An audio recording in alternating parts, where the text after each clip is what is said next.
If you come across a well in Portugal, resist the temptation to gaze into its depths. The inverted tower in the enigmatic city of Sintra sends chills through those who encounter it as it spirals down a daunting 88 feet into the underground. It certainly wasn't designed to collect water, yet its true purpose remains a closely guarded secret. Dating back to around 1904, this well could have been involved in a mysterious initiation tradition from the Knights Templar. The Templars had faded into history almost 6 centuries before the construction of this pit, but their enigmatic traditions were revived by later generations. So one theory says that candidates seeking to join the group back then had to confront their deepest fears by facing this well, descending its spiral staircase blindfolded. When they reached the bottom of the inverted tower, they removed their blindfolds and were faced with this frightening sight. The only way out of this dark labyrinth was to keep looking up and following the light. Now imagine yourself browsing the shelves of a used bookstore until you find a book with an alphabet you've never seen before. You decide to use an image translation app but find no matches. Intrigued, you buy the book. Then you show it to your friends and family, but nobody recognizes that alphabet. Rare book dealer Winfried Vonnig probably experienced the same frustration back in 1912, when he acquired what would later become the most enigmatic book in the world. The work is known today as the Voynich manuscript, and it's written entirely in an unknown language that no one has deciphered yet. The pages of this 15th century codex are filled with botanical drawings, but these aren't typical daisies or roses. In fact, they don't resemble any plant species that we know of. What makes things even stranger is the illustrations of unfamiliar constellations and women swimming in green baths. Delving deeper into the realm of mysterious texts, we set off on a journey to the Qumran caves near the Salt Sea in the Middle East. In 1952, a team of archaeologists stumbled upon 2 scrolls made of highly oxidized copper at the site. Unrolling them was a major challenge, so they decided to cut the scrolls into 23 parts to investigate them. Imagine their surprise to see Hebrew words like gold and silver popping up. But no, it wasn't an ancient invoice. It was more like a treasure map, pointing the way to over $1 million. Unfortunately, the treasure was never found. Not for lack of trying, though. You see, the quest isn't as easy as it may appear. Some of the copper scroll's vocabulary is technical, and some geographical locations remain a mystery. There's also one last possibility. Perhaps it's all a work of fiction, like a pirate tale from the old days. People talk about Mona Lisa's almost haunting stare that seems to follow you no matter where you stand. But here's a quick question. Does she have eyebrows? You got it right if you said no, and her complete lack of eyebrows adds another layer of mystique to her gaze. The most common explanation is that beauty standards were different, and perhaps plucking the hairs above the eyes was a thing around 1503. But take a look at other Italian paintings from that time, like La Schiavona or Portrait of a Young Girl. Yep, eyebrows. So, not everyone was entirely pleased with this theory, like French inventor Pascal Cotte. He spent 3,000 hours analyzing scans of the painting to dig through all the layers of Leonardo da Vinci's masterpiece. Now he claims that the Mona Lisa once had eyebrows, but they disappeared over time due to cleanings and restorations. Some historians, however, still question his findings, which means that Mona Lisa's style, or lack of it, remains an unsolved mystery. So, you decide to travel to Rio de Janeiro, and everyone tells you that Sugarloaf Mountain is a must-see. When you spot the mountain from a distance, you realize that the stone has a cavity. But around noon, the whole view changes. The shadow in that cavity takes the shape of a bird, an ibis to be precise. A local legend links this bird shape to the ancient Egyptian deity Thoth, as if the ancient Egyptians once visited Rio de Janeiro and were somehow inspired by the natural phenomenon. But it's probably just a big coincidence. I mean, literally. The real mystery, however, lies in the waters around Sugarloaf Mountain. In the 80s, archaeologist Robert Marks got a tip from locals about a treasure hidden beneath Guanabara Bay. He dove in and found quite a few Roman amphorae, those ancient vases with two handles. His discovery could potentially provide evidence of a Roman shipwreck that might have reached Brazil 17 centuries before the Portuguese even set foot there. However, he couldn't proceed with his research, and to this day, the idea of the Roman presence on Brazil's coast remains uncertain.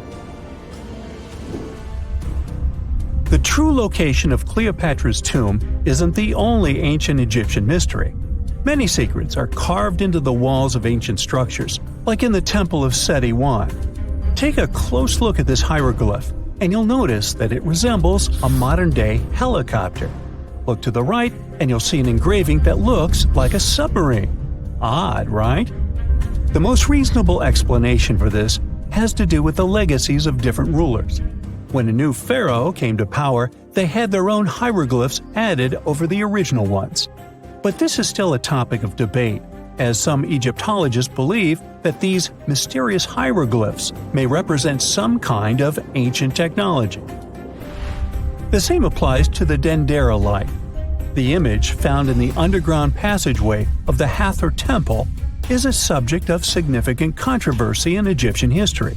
Some researchers suggest that the inscription simply represents a rising sun, while others interpret it as evidence of some kind of modern lighting system. And it does indeed resemble Crookes' tube, one of the early experiments with electrical discharges.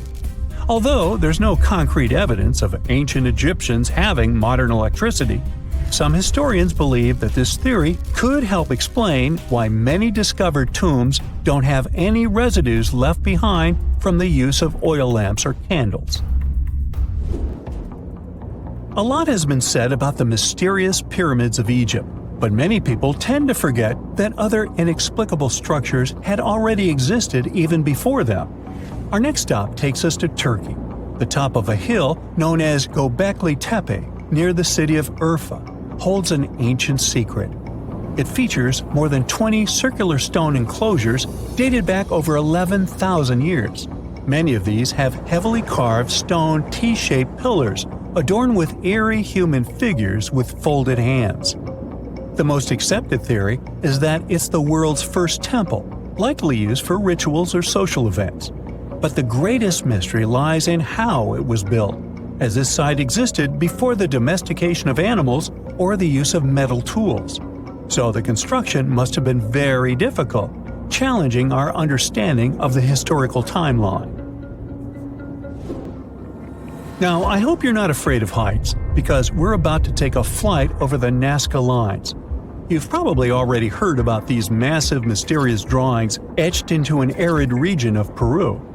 They come in many different shapes, like a spider, a monkey, and even a Google-eyed ET that is probably just a fisher. Anyway, this story got some fresh chapters in 2022 when an additional 168 new drawings were discovered. The original ones could only be seen from the air, but these new ones are much smaller and can be observed from the ground. However, one thing they have in common is that their purpose remains totally unclear. Some might call them the largest-scale calendar in the world. Others suggest that they served as a tool for agricultural purposes. Of course, many theories have emerged in an attempt to give the Nasca lines a meaning, but the truth is that they remain some of the most important unsolved mysteries in history. With more than 8 billion people in the world today, it's hard to imagine there was a time when there were so few human beings that they almost went extinct. It happened about 900,000 years ago when our ancient ancestors faced a crisis. Recent studies tell us there were only about 1,280 of them left, which is an incredibly small number. It's like just one village or a very, very small town left alone on the whole planet. The human race got into a population bottleneck where almost 98% of people disappeared, and things were tough for them for more than 100,000 years. We don't completely understand why this happened, but it was likely the result of tremendous changes in Earth's climate. It was a time when periods of cold weather lasted longer, the sea was colder, and there were more glaciers.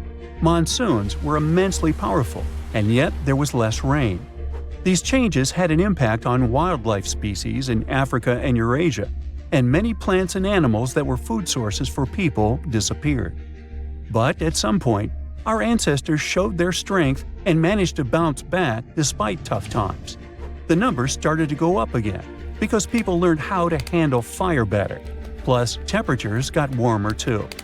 But what would the world look like if nature had defeated us and it all had really stopped for humanity back then? Let's take a trip to some parallel dimension where it really happened. In that universe, there wouldn't be empires, pyramids, and impressive achievements that some old civilizations left us. No neighborhoods, cities, your favorite park, or that bench where you like to sit and drink your coffee. No coffee. Ouch, that hurts. No pools, adventure parks, and no rush at the beaches. No creature would be able to go to another continent separated by the ocean. There would be no ships or planes that could carry it. Animals would have to wait for tectonic plates to move again to visit new territories. Wow, you've just realized how incredibly silent the world is. All because nature almost never produces as much noise as humans do.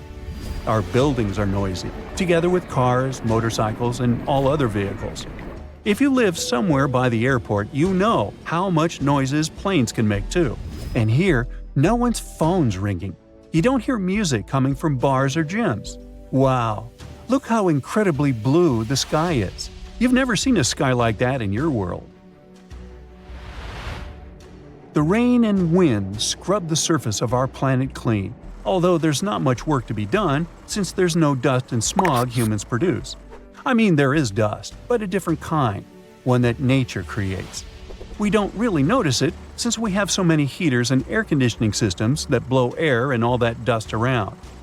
The only drinking water you see is in lakes and rivers, and lots of different animals get together in these areas. It takes a while to get used to it. Wherever you go, there are wild animals passing by. There are no dogs, cats, or other pets you're used to. There's no electricity either. In case you've brought your phone, take pictures as fast as possible because you won't be able to charge your gadget when it runs out of battery. There's no internet though, so you'll be the only one who will see the photos. It's so weird to see grass so tall and wild. No one mows it, so it's hard to walk, especially considering there are no roads. And you don't have a scythe or any other tool that could help you clear your way, because human civilization hasn't reached that level of progress. Wow, there are plants you've never seen before. Every time a tree drops a seed, something new might grow. And there are no humans to select which plants they like and which they don't. You suddenly feel nostalgic, thinking of carrots, broccoli, potatoes, and all other vegetables people once started growing on their farms. You can hear tons of bugs buzzing around. We usually do everything to get rid of them, and now, without humans, you get to see how annoying they really are. Hey, the sun is going down. Without electric lights, all creatures just follow the rhythm of nature. So, if you're up for a late-night walk, wait for the moon and stars to lighten your path. But be aware of night predators. You may face creatures that didn't survive in the world where humans rule. Fire. Luckily, there's a river nearby, so you jump into the water to get to the other side. Fires happen more frequently in the world without humans. For instance, lightning can strike a tree or set a brush on fire. No one is there to put the flames out, so fires just keep spreading until at some point they burn themselves out. It's hard to see the world like this, but it's even harder to accept that Earth is fine without us. Just like it's doing well without dinosaurs, megalodons, woolly mammoths, dodos, and other ancient creatures that went extinct. Back to the research. Some scientists don't think our ancient ancestors were really that close to extinction. To get these results, researchers used FitCoal, a special tool that helps study changes in ancient human populations by looking at the genetic information of modern people. They examined DNA from over 3,000 individuals in Africa and other places for this study. Some believe that the actual population numbers might have been bigger. The method used focuses on a small group of breeding individuals and may not exactly represent the whole population. There may be many archaeological sites in Eurasia and Africa that date back to the time when this population decline might have happened, so it may have affected just some groups of people in certain areas. Either way, not only wasn't it the end, but it was a new beginning. Two ancestral chromosomes combined to create a structure known as chromosome 2 in modern humans. This might have been the start of a new species, because there was a split between our ancestors and other ancient humans, such as Neanderthals and Denisovans, our ancient cousins. Some evidence tells us this idea is plausible because our common ancestor lived about 500,000 to 700,000 years ago. Well, humans did survive all those devastating moments in history, but scientists believe that the extinction of our species is a matter of when, not if. Our fields will overgrow, cities will end up in ruins, and bridges will fail. Nature quickly reclaims the landscape where humans don't go. Check out how these roots and trees have taken over the temple in Cambodia. Roman ruins still defy time for over 1,500 years now. Some of the buildings and things we create in the modern world will do it too. Nature will break everything down at some point, and if humans were to go extinct, who would replace us? It took 200 million years for our kind to evolve from the first mammals. Who can repeat this entire process again? The last common ancestor of chimps and humans lived 8 million years ago. Knowing this, it seems possible that if Homo sapiens went extinct, a new species capable of using technologies would evolve from chimps. But hold on. There's something called the Fermi paradox. Even though there are hundreds of millions of rocky planets that could host life in our galaxy, we don't see any evidence of its existence. Our galaxy is 13.5 billion years old, so you can't say life hasn't had time to develop. One possible explanation is that certain crucial steps in the evolution of intelligent life are so rare they hardly ever happen. So, Earth would get along fine without us. The only ones who would care are us. And right now, we need to care a lot. Unlike many other ancient Egyptian burial grounds, King Tutankhamen's tomb stayed hidden and free of unwanted thieves for 3,000 years. One reason was that the tomb was smaller than average and tucked away in a place called the Valley of the Kings. This area was already being extensively explored by the time they stumbled upon Tut's spot. The entrance was all covered in debris from building a nearby tomb, which must have also helped keep it a secret. There were also zero writings or signs on the outside of the tomb. Time passing also played a part in keeping it in amazing shape until the 1920s, when a man named Howard Carter finally made it in. But was Carter that big of a hero? Some recent findings say he might have been sneakier than initially thought. People used to think Carter wasn't just a glorified treasure hunter, he was a true archaeologist. Before Tut, he had been on a relentless quest for Egyptian artifacts. He discovered his interest in these unusual objects when he was a child, and soon started drawing the sculptures and inscriptions that were found in ancient tombs. After stumbling upon the remains of King Tut, Carter spent a decade recording and processing all sorts of objects, like golden thrones, chariots, and statues from Tut's tomb, shipping them down the Nile to Egypt's museum in Cairo. Well, at least that was the official story. More recent discoveries claim that not all of the objects made it to Egyptian officials. A secret letter seems to uncover Carter's little 10 for them, 1 for me policy. The letter in question was sent to Sir Alan Gardiner, a philologist and friend of Carter's, dated from 1922. In these writings, Carter mentioned having found the tomb and was asking his buddy for some advice. In another letter from 1934, Gardiner seems to be thanking Carter for an amulet, which was sent to him as a thank you gift. Carter was adamant that it didn't come from Tut's tomb, but evidently it did. Even the British director of the Egyptian Museum was onto Carter's sneaky endeavors, but couldn't prove it. He compared Gardner's amulet to others from Tut's tomb, and lo and behold, they were a perfect match. Gardner was so disappointed to have been put in such a sticky situation that he vented to Carter in another letter.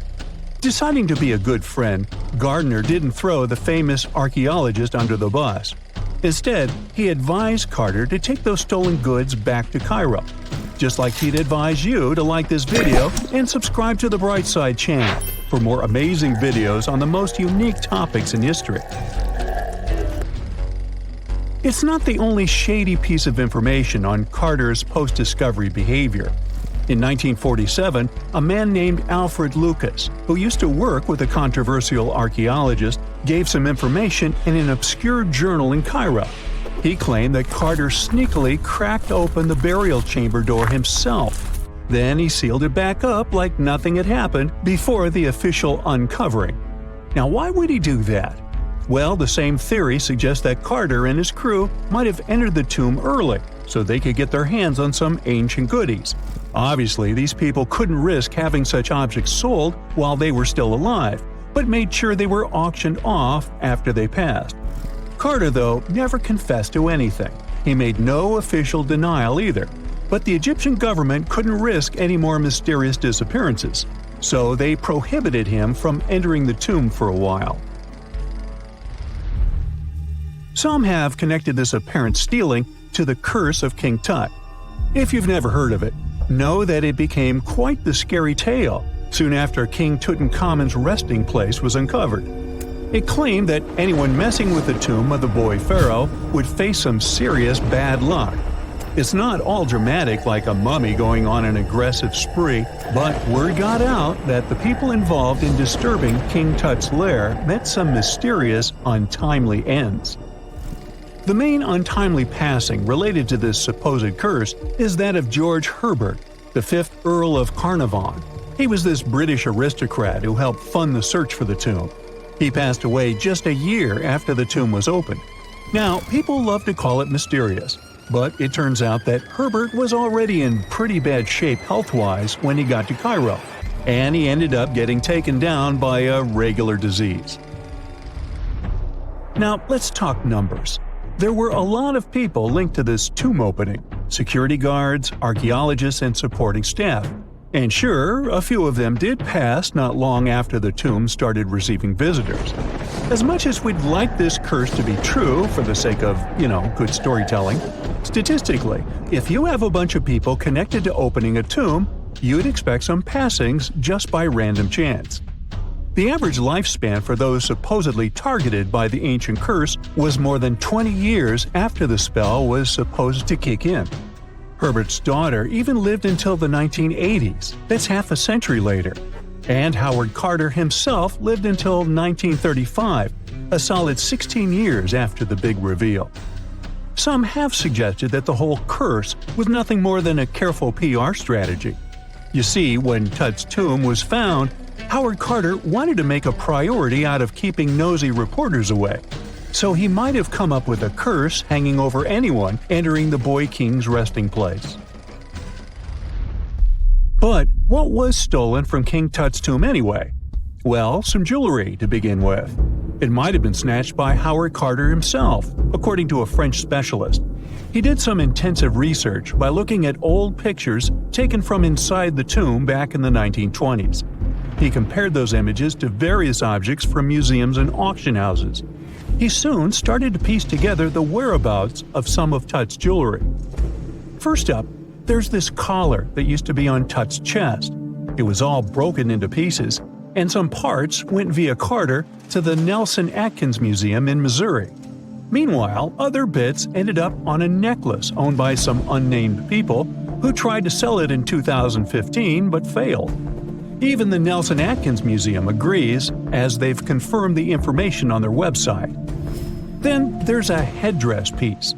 Some beads from it that once belonged to Tut apparently got stolen by Carter too. They were also strung into a necklace and are now being held at the St. Louis Art Museum. Another fancy collar made out of glazed ceramic magic spent some time at the Met, far away in New York.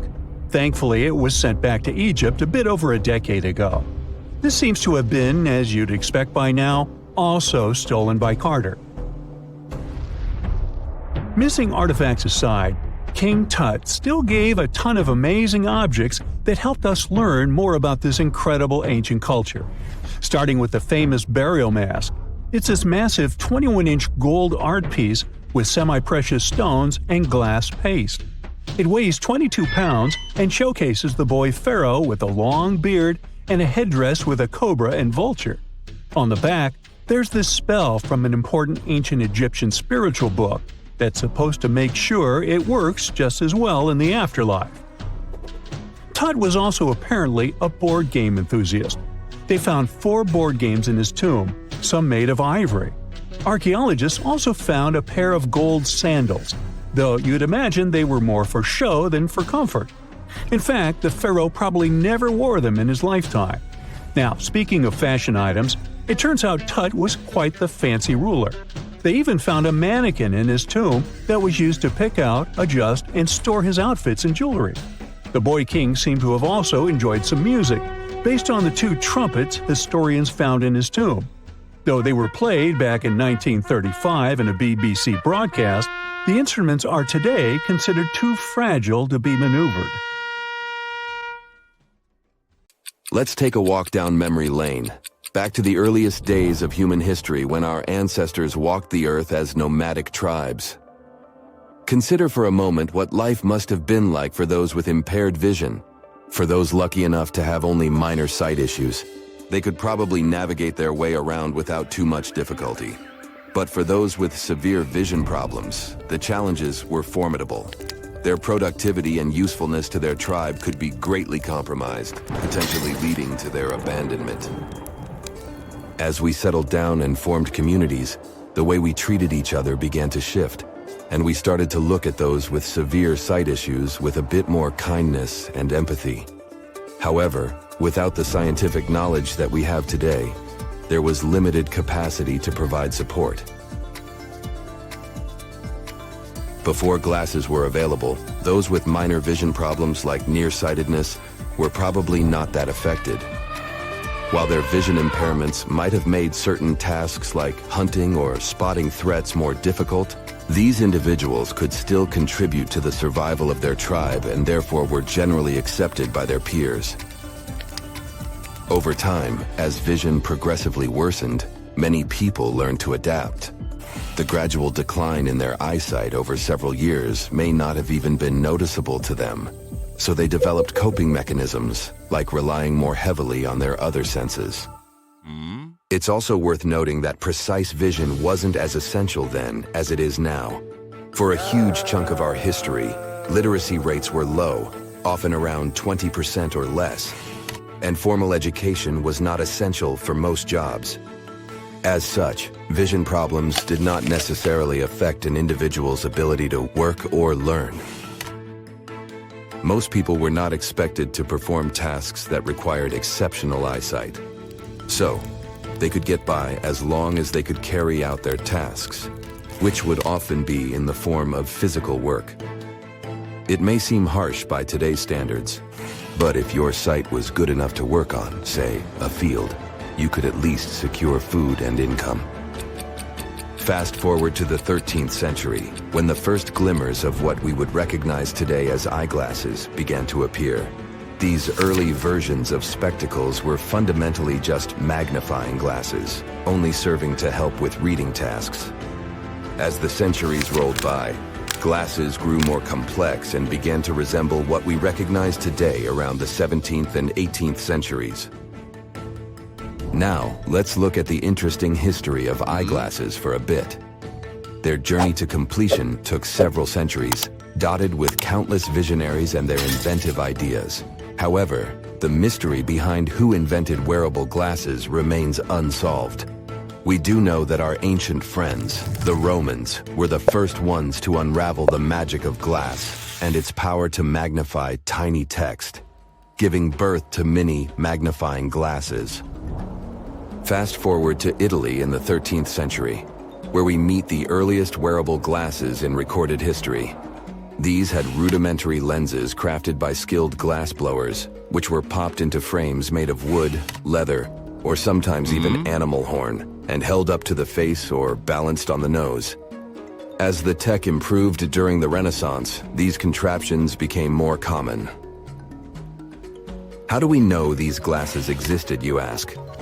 Well, thanks to art. Paintings from the early Renaissance period often portray scholars with handheld frames or eyeglasses perched on their noses. Based on rudimentary vision tests, the Italian glassblowers fashioned lenses of varying thicknesses. As their popularity soared, these eyeglasses began their journey from Italy to the rest of Europe, becoming a luxury accessory available to those who could afford them. Given the importance placed on knowledge during the Renaissance, glasses became badges of intellectual prowess and wealth. For a while, it looked like eyeglass technology had hit a plateau.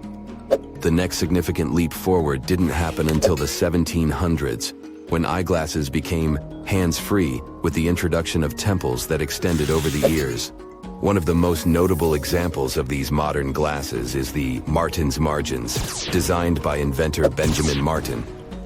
Today, these glasses are highly sought after by collectors, but they were the trailblazers in the quest for more accurate and thinner lenses held together by robust frames. Once glasses graduated to being over the ear, their evolution seemed to pick up the pace. Even Benjamin Franklin contributed to this rapid development by inventing the bifocal lens, a nifty solution for those juggling near and far-sighted vision issues. He ingeniously sliced two lenses and merged them into one frame. Around the same time, scissor spectacles gained popularity. These were essentially pocket-friendly glasses, foldable like a pair of scissors, and perfect for those moments when you needed a quick peek at something important. Some gentlemen weren't thrilled about wearing glasses all the time, so these compact glasses were the perfect solution. As the 19th century arrived, eyeglasses were still handmade and not accessible to everyone. But thanks to the upcoming Industrial Revolution, mass production of both frames and lenses were on the horizon, making it easier for hardworking folks to correct their vision. The early 1800s also witnessed the introduction of unique cylindrical lenses designed to correct astigmatism. In the 20th century, eyeglasses began to morph from a vision necessity to a fashion accessory. An array of frames with different shapes, materials, and colors started flooding the market, allowing wearers to select glasses that complemented their face shape, eye color, or even their outfit. Take Theodore Roosevelt, for instance. He rocked glasses with no earpieces that stayed put with a nose clip. Although these fell out of style as they became associated with the older generation, they were quite the rage back in the day. The real game changer was the advent of sturdy plastics. Frames no longer had to rely on wood, metal, or horn. Plastic could be molded into an assortment of shapes and sizes. The 20th century was also when we witnessed the rise of sunglasses. While the idea was born in Asia during the 12th century, they were originally intended to mask the expressions of judges in court, not to improve vision or shield from the sun. Several manufacturers played around with colored lenses, but not for protective reasons. Soon enough, though, tinted sunglasses became popular for light sensitivity due to certain medical conditions. This trend caught on quickly, and by the end of the 1920s, sunglasses were being mass-produced not just for sun protection, but also to reduce glare. The 80s brought us plastic lenses, which were less prone to breaking and could be made lighter and thinner than their glass counterparts. And the innovation didn't stop there. Today, we have glasses with protective coatings that reduce glare and block harmful UV light. Fascinating as this may have been, another interesting discovery has to do with the percentage of people affected by vision issues. Some studies suggest that short-sightedness or myopia wasn't as widespread in the past as it is today. Truth is, we've seen a skyrocketing number of folks diagnosed with this condition. Projections even suggest that by 2050, every second person on the planet might be myopic. One particular study brought to light that myopia now impacts more than double the number of kids in the UK compared to the 60s. Also, in some parts of Asia, the situation is even more pronounced. While doctors and researchers worldwide are trying to figure out the root cause of this problem, some label it as nothing short of an epidemic. The theories are many, with some pointing the finger at genetics or the surge in time spent glued to screens and buried in books. But then there are other scientists who've noticed a link between children who play less outside and the likelihood of developing myopia. Regardless of what's fueling this situation, it's fair to say that myopia probably didn't impact as many folks in the days of old as it does today. The relatively recent invention of glasses for nearsightedness suggests that it wasn't such a pressing issue in the past. Maybe people found ways to adjust their lifestyles to manage their short-sightedness better?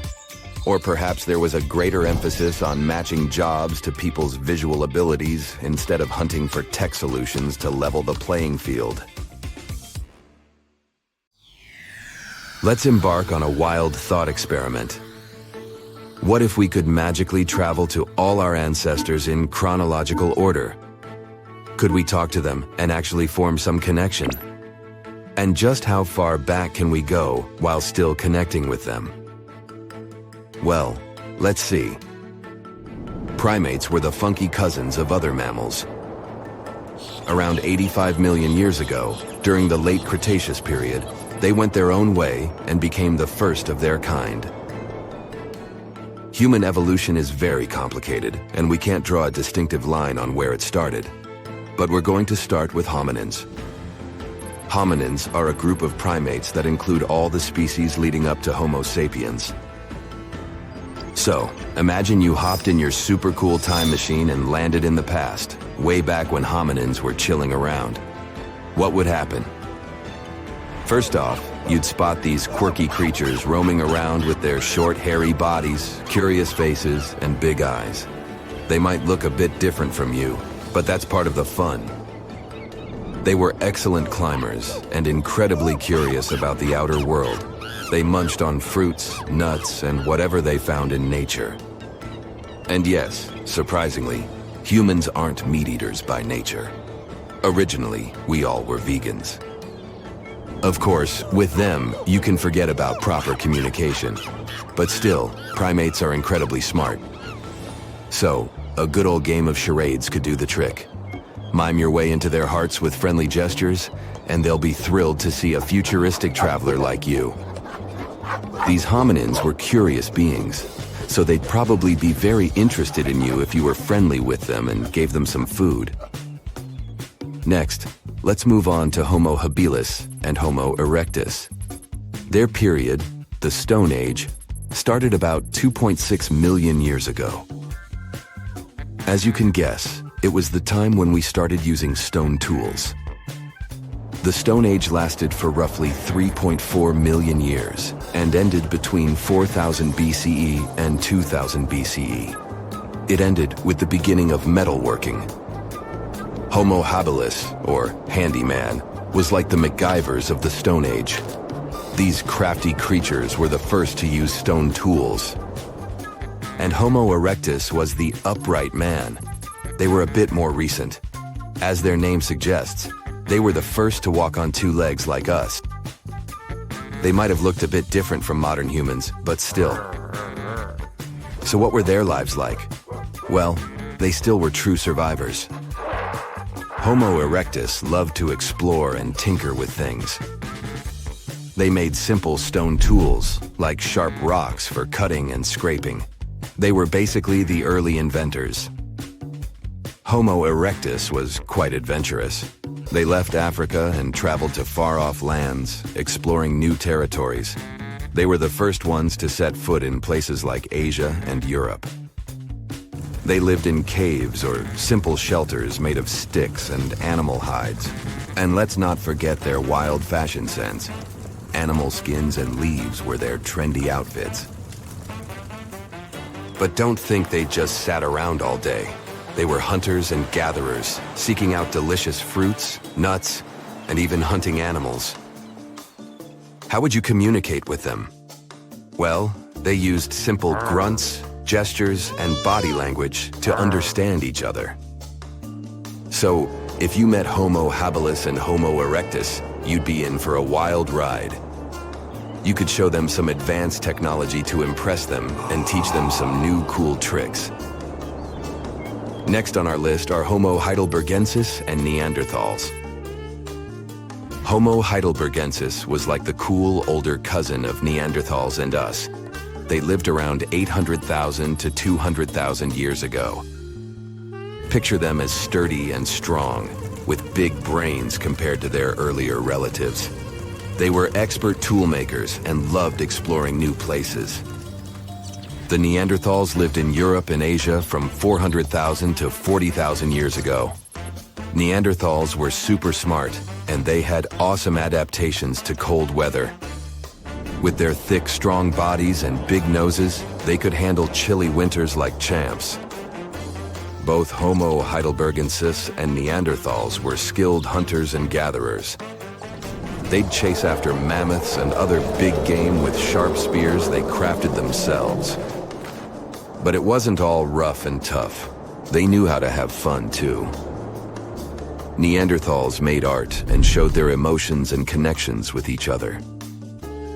With these folks, you could draw pictures in the dirt, dance around, and make gestures. They'd get the idea. And finally, we meet Homo sapiens. Picture this. You're waking up in a cave with your family, trying to keep warm by a flickering fire. The cave is pretty cozy, isn't it? But nope, no permanent homes here. You're part of a nomadic tribe, moving wherever the food is best. Hey, but at least you've got some nifty tools to survive. Grab your awesome handmade spear, crafted by watching others or maybe invented by your genius self. Time to go hunting mammoths. And if mammoths aren't cooperating, just gather nuts, berries, and bird eggs. Stone Age humans were real foodies. They made flour from oats and spiced things up with wild onions and mustard seeds. There were artists too. Using minerals and bones, they created stunning images and even flutes for some musical entertainment around the campfire. You still can only talk in body language and facial expressions.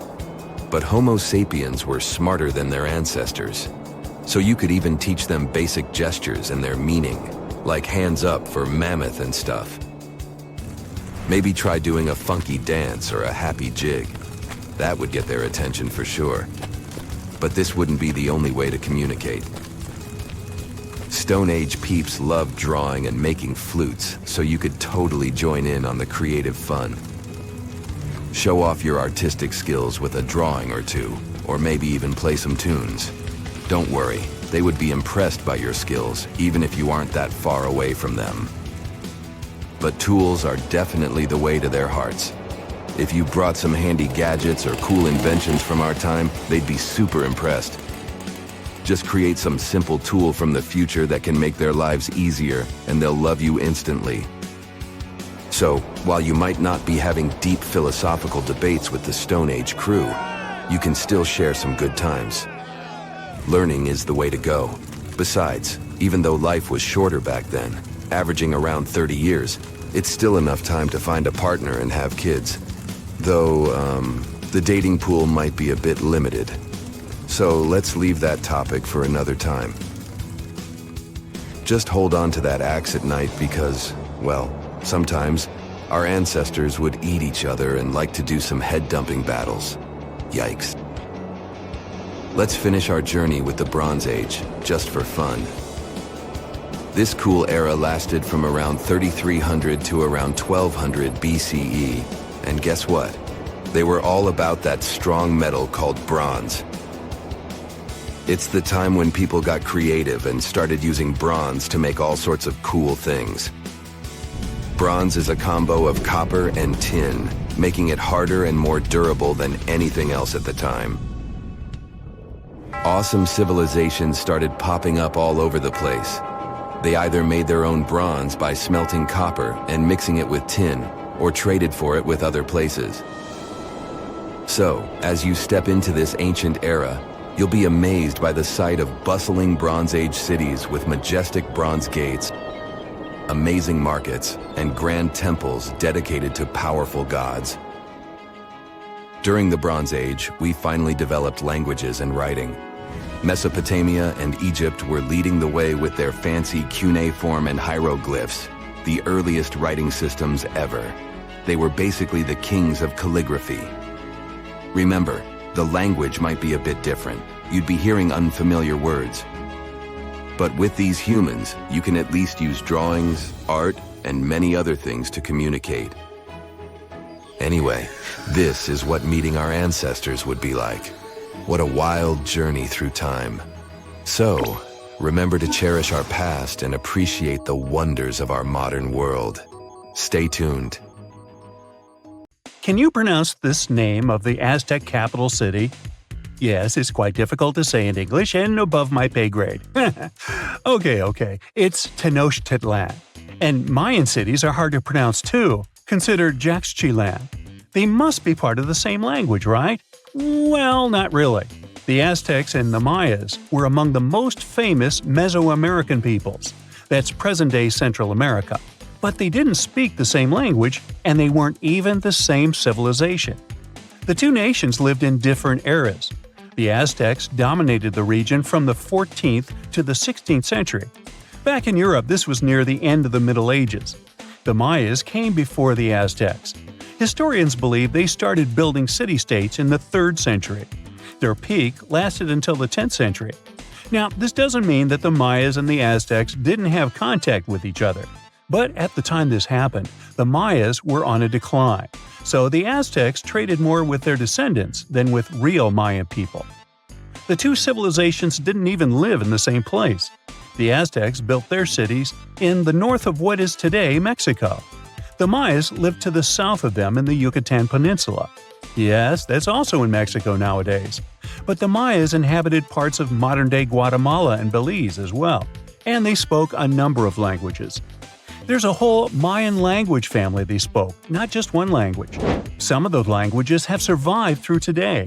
Estimates show that there are 6 million indigenous Maya people groups spread across Central America.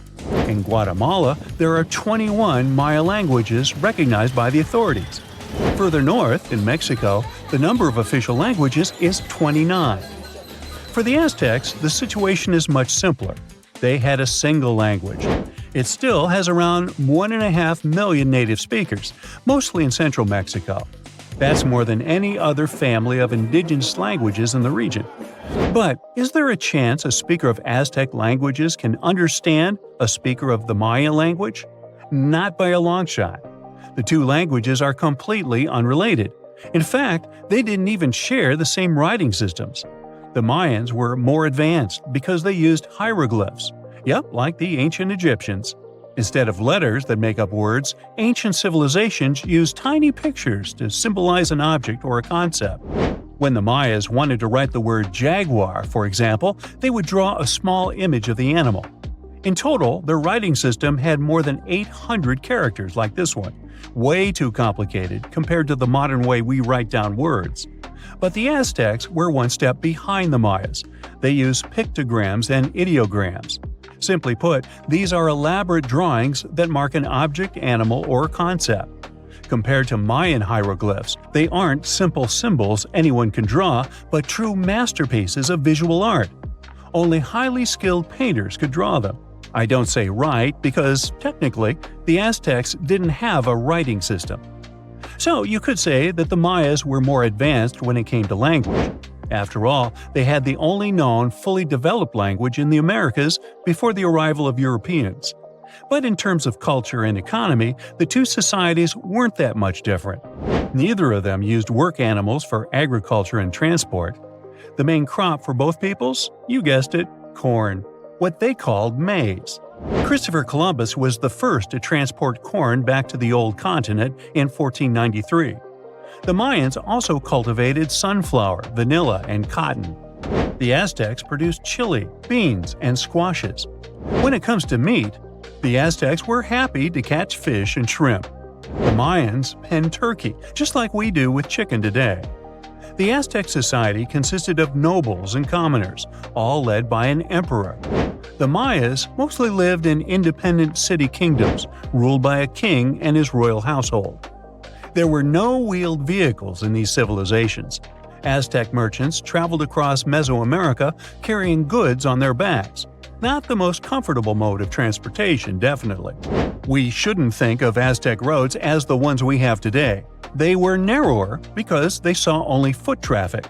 Mayas used a similar road system that also included canoes. They wouldn't travel far from the coast, though. They carved out these vessels from large tree trunks. An average Mayan canoe was 50 feet long. That's the length of a modern-day yacht. The goods these Mayas traded ranged from salt to pearls. They considered meat a luxury good, together with gold, copper, and turquoise. And can you guess the currency of Mayan merchants? Let me give you a hint. It wasn't metal and paper like it is today, but cocoa beans. They had a fixed market price, which made them the ideal payment option. The situation in modern societies is not much different. Around 2/3 of all countries have pegged their currency to the US dollar. For Mesoamericans, cocoa beans were their green banknotes. The Aztecs used the same exact currency, but with a twist. They had something called axe money. One axe was worth 8,000 cacao seeds. I bet their exchange offices were fun places to work. When it comes to minerals, jade was highly esteemed in both cultures. The Mayas and the Aztecs made tools and ornaments from it. These peoples believed jade brought beauty and long life to the person who wore it. Their jade mines were located in present-day Guatemala. And remember that city from the beginning that we could hardly pronounce? The founding of the Aztec capital gives an insight into the belief system of the whole nation. According to legend, the Aztec deity told them to build a city in the place where an eagle sits on a cactus with a snake in its talons. They saw this happen on an island in a lake. This is where they built the city. If you want to find it on the map of Central America today, look for Mexico City. That's the site of an ancient Aztec capital. It even got its name from the ancient nation, because Mexica was an alternate name for the Aztecs. They constructed the city on small artificial islands. It was slightly bigger than the surface area of London Heathrow Airport. The Mayas didn't have a capital city as we know it today. Their civilization spanned across 40 cities. These settlements had a population of 5 to 50,000 inhabitants. Today, these sites could be classified in terms of size as small American towns. But the total number of Mayan cities is not final. Archaeologists keep discovering new ones deep in the jungle of the Yucatan Peninsula. Quite recently, researchers unearthed a new site in the southeast of Mexico. They found a number of stone columns and named the city after the Mayan word for it. Back in the day, the city was part of the central Maya lowlands. Today, this region is covered with thick jungle. The Maya abandoned their settlements in this area around the 8th and the 9th century. Historians still cannot agree on why this happened. Some claim overpopulation was the main issue. Others argue the trade routes collapsed, so Mayan cities couldn't flourish anymore. Whatever the case, northern Mayan cities lived on. The descendants of these peoples were there when the Europeans stumbled upon them several centuries later. The Aztecs were also present in today's Mexico at this time, but contact with a foreign culture didn't bring them much good. There was an outbreak of smallpox that sealed the Aztecs' fate. This doesn't mean that this American nation left the world stage forever, though. Every time we say words like avocado, chili, guacamole, chocolate, and coyote, we're actually reviving the Aztec language. These words are present in pretty much every language on the planet. Mayan words also entered modern English. Linguists argue that the word shark actually comes from a Mayan language. This is the word these ancient Mesoamerican people used for fish.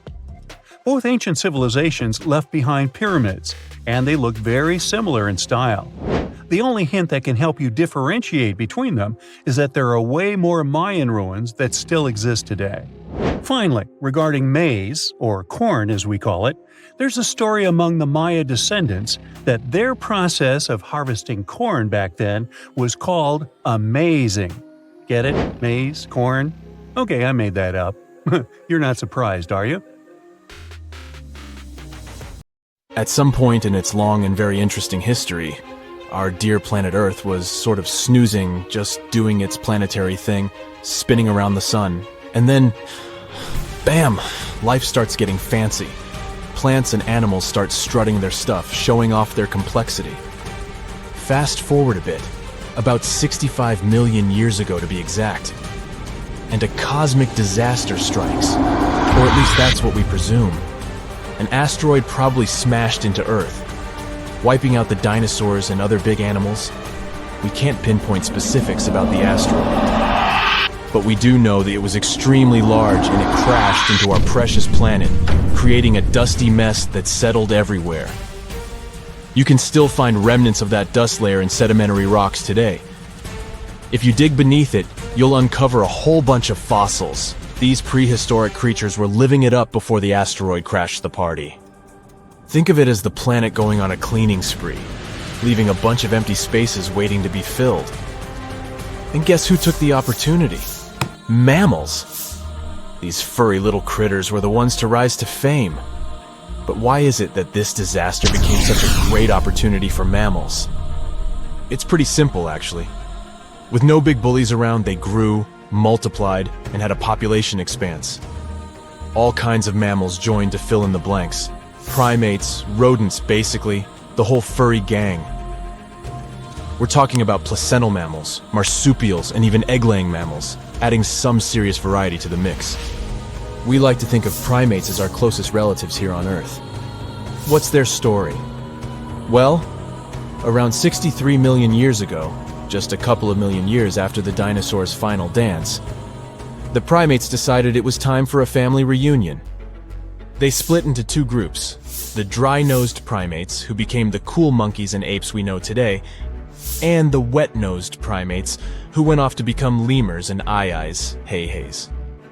The fun didn't stop there.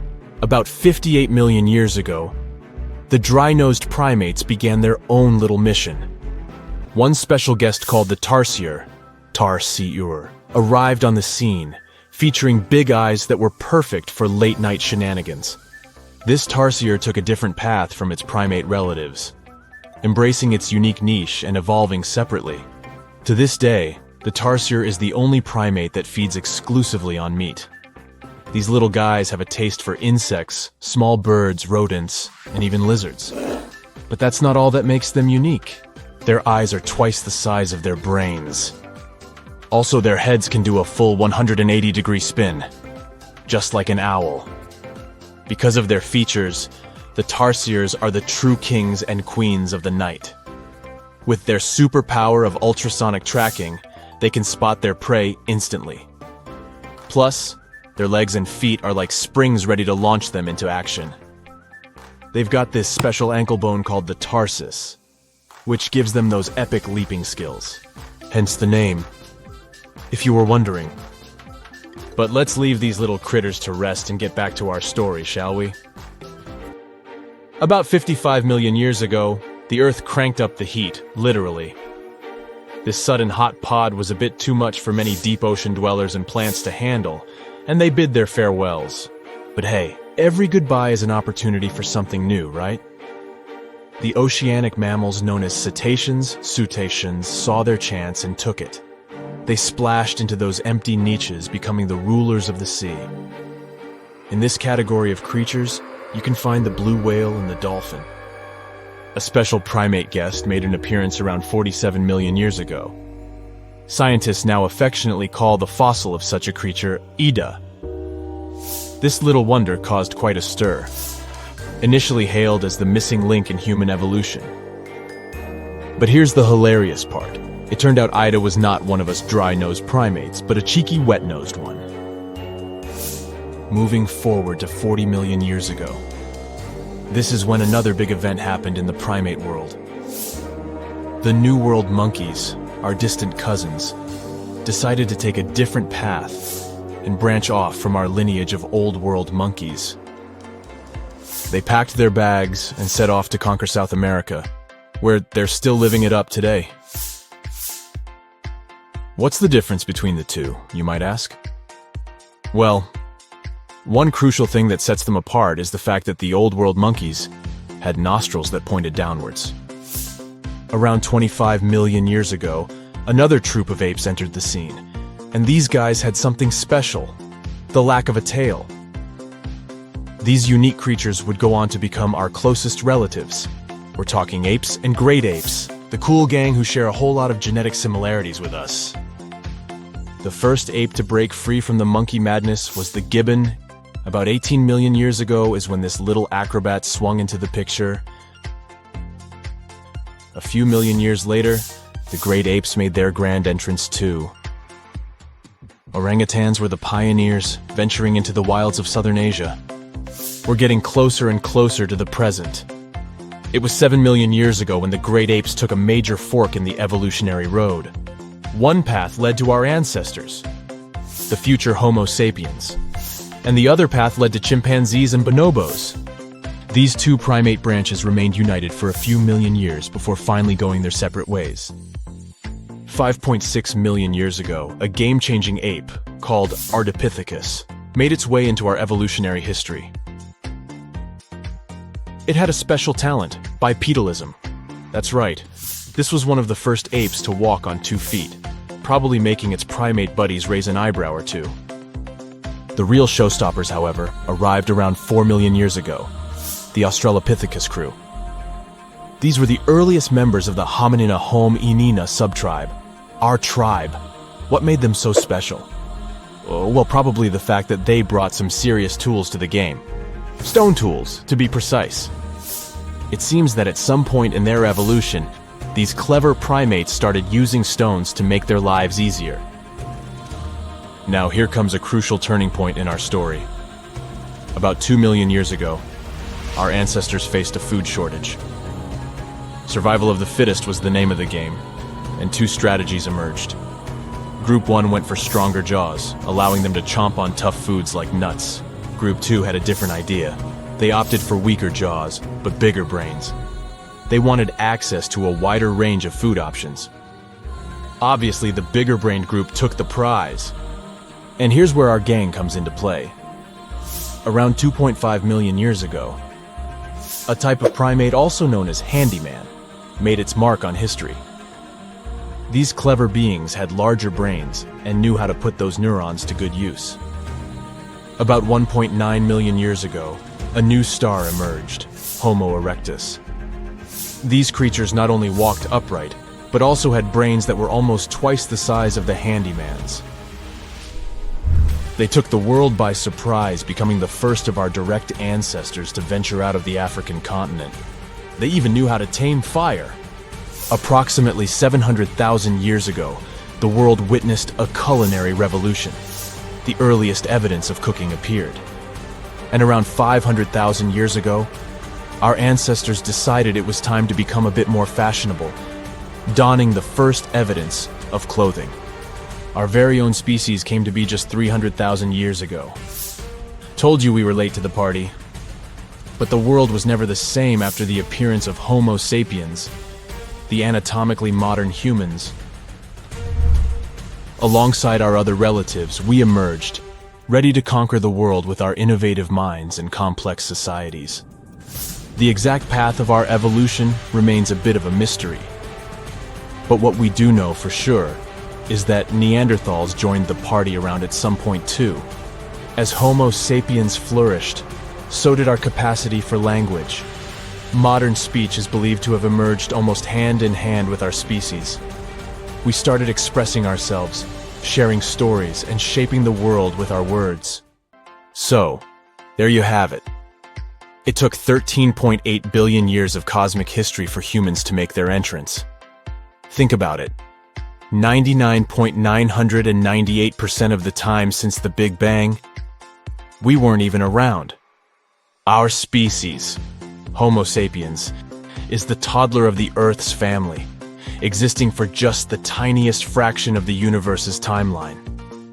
Yet, in this blink of an eye, we've managed to unravel the entire story that led to our existence. The story won't end with us. It's an ongoing saga, still being written with every passing moment. If there's a question that still baffles archaeologists to this day, it's this one. How did the ancient Egyptians build those magnificent pyramids? As far as we know today, their resources were quite limited, especially in terms of tools and building materials. We still don't have a fully satisfying answer, But hey, we've got some pretty amazing theories worth considering. The leading contender among these theories involves the clever Egyptians employing a sneaky strategy. Now picture this. They constructed a slanted and curving mound made of bricks, earth, and sand encircling the pyramid to be. As the pyramid grew taller and taller, they simply increased the height and length of this wacky structure. It's like they were playing an ancient game of Jenga.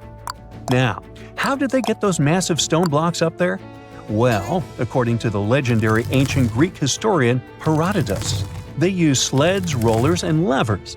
It sounds like they turned construction into a supersized game of tug-of-war. And guess what?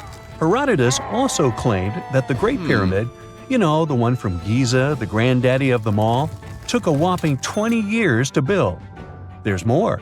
Herodotus also dropped a mind-boggling number on us. 100,000 men were supposedly involved in this pyramid extravaganza. Did they hire the entire Egyptian population? Well, it might not be as far-fetched as it sounds. These men were probably mostly farmers, so they probably focused on the pyramids when there wasn't much work to be done in the fields. Like during the flood season of the Nile River. Obviously, specialists in the archaeological community had something to add to this theory. By the late 20th century, they discovered some evidence that suggests the workforce might have been smaller and more permanent than previously thought. Instead of a massive army of 100,000 pyramid builders, they proposed that a modest crew of around 20,000 workers, accompanied by support personnel like bakers, physicians, and even spiritual leaders, could have gotten the job done. There was also this theory that claimed that the pyramids were actually built from the top downward. It suggested that these colossal structures were nothing more than isolated hills used as quarries. The stones were supposedly drawn from these hills, and over time, competing engineers took charge and transformed them into the iconic pyramids we know today. Now, before you dismiss this theory as a wild fantasy, some folks thought it wasn't completely crazy. After all, there are instances where isolated hills exist, so maybe this theory had a tiny glimmer of truth. Whether it involved ramp building or ingenious work schedules, one thing is clear. Those pyramids have definitely left their mark on history and on our imaginations. Now, speaking of ancient Egyptian mysteries, there's this gigantic unfinished obelisk sitting in ancient Egypt, and scientists are trying to figure out how it was shaped. Now, some people suggest that our industrious ancestors used handheld pounders to get the job done. One expert has a different take on the matter, though. He argues that if we take a closer look at the pattern left behind by the shaping tool, we'll notice something peculiar. The walls of the trenches surrounding the obelisk display a neat and even pattern, which is pretty unlikely if they were pounded away by mere mortal hands. According to this expert, those horizontal striations are usually the result of a tool that takes breaks while removing material, leaving its mark on the surface. But wait, there's more. Imagine the tool being rocked back and forth against the trench walls, clearing away the waste to keep the trench from narrowing. Well, in that case, the tool might have left some funky horizontal striations where it was pressed against the sidewall. This sounds like some fancy technology at play, don't you think? And guess what? The dynastic Egyptians probably didn't have access to that kind of know-how. Another famous Egyptologist from way back also uncovered a bunch of core drills during his adventures. Although the actual drill bits are missing, his collection houses these particular core remnants made of limestone, alabaster, and even granite. These constructions aren't the only amazing thing the ancient Egyptians left behind, though. As it turns out, the Egyptians were the genius minds behind the creation of the handheld mirror. Yeah, that little mirror you use every day to check yourself out. But here's the twist.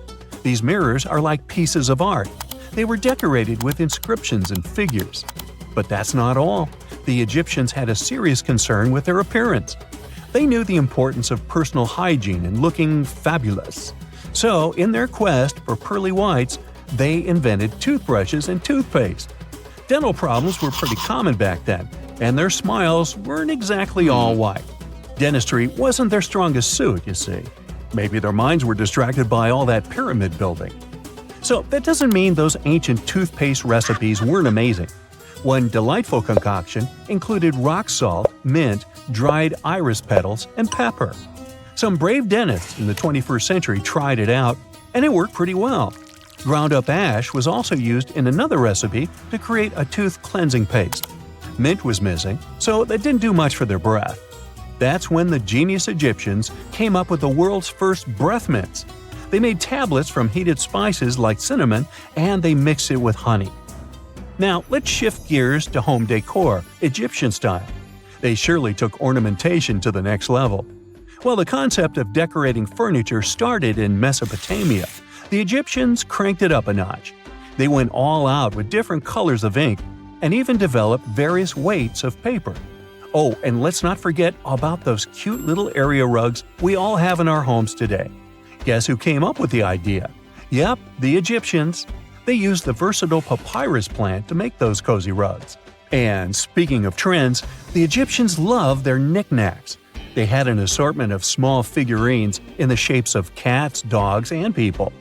These statues were made from various materials, like simple sun-dried mud to the ultimate bling of gold. It all depended on how loaded you were. The Egyptians were also all about farming, and they knew that clean water was crucial for their crops and animals. That's why they came up with some nifty inventions and techniques to make sure their land was fertile and their plants were happy. First off, they had the genius idea of using ox-drawn plows. They had two types of plows, heavy and light. The heavy plow would strut its stuff, cutting deep furrows in the soil, while the lighter plow followed behind, fluffing up the earth. But they didn't stop there. After plowing, the Egyptians would break up clumps of soil and sow the rows with seeds. To give those seeds a good old squish into the furrows, they'd march their livestock across the field, effectively closing up the furrows. But hey, all that hard work would be pointless if their seeds were as dry as the Sahara. That's where irrigation comes into play.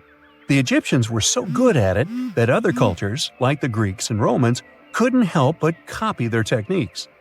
Now let's switch gears and talk about the marvelous architecture of ancient Egypt. These folks weren't just skilled farmers, they were also architectural maestros. They built these fancy canals to carry water to farms and villages, and boy, did they know how to make those canals look pretty. Just imagine strolling along a canal lined with ornate structures. The pharaoh Ramesses the Great was quite the overachiever when it came to construction. One of his mind-blowing creations was the construction located at Abu Simbel. This building was designed so that twice a year, the sun would shine directly into it and illuminate the statues of Ramesses. And let's not forget about the corbelled arch.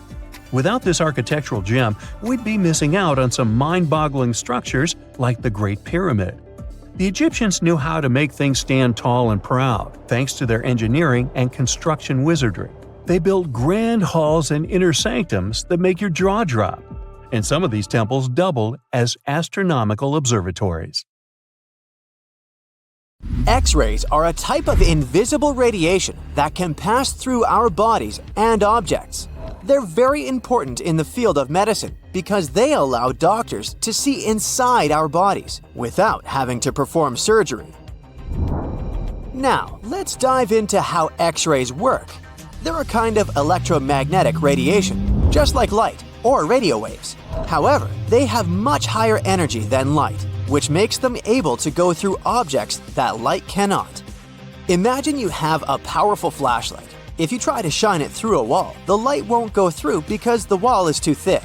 But these rays have enough energy to go through walls and even our bodies. The discovery of X-rays happened by accident in the late 19th century. A scientist was experimenting with cathode rays, which are a type of radiation. He was working in his lab and noticed that a nearby fluorescent screen started to glow, even though it was not directly exposed to the cathode rays.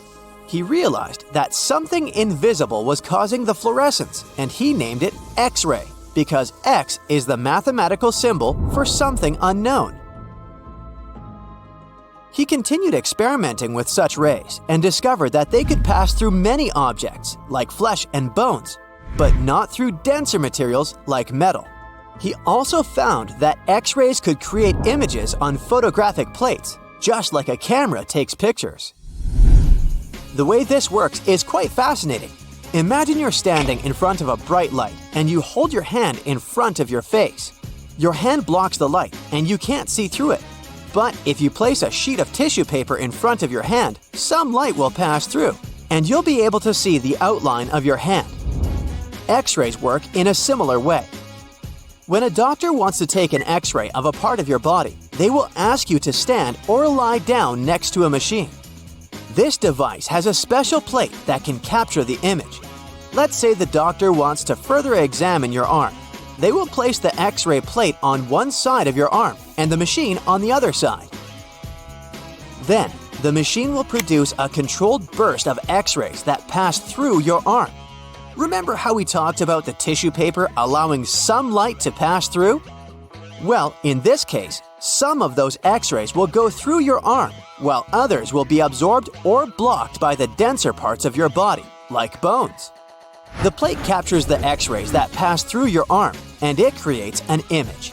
This image shows the bones and other structures inside your body, allowing the doctor to see if there are any problems or injuries. Now, you might be wondering why X-rays can pass through some things but not others. It has to do with the density and composition of the objects. Denser materials like bones absorb more X-rays, so they appear white in the image. So when you look at the result, you'll see your bones as white shapes. Other tissues like muscles and organs are less dense and allow some of those rays to pass through, so they appear as gray shadows. What if I told you there's a whole new way you can peek inside objects, but without using X-rays? I'm not talking about magic powers. Take a comfortable seat while I explain what muography is.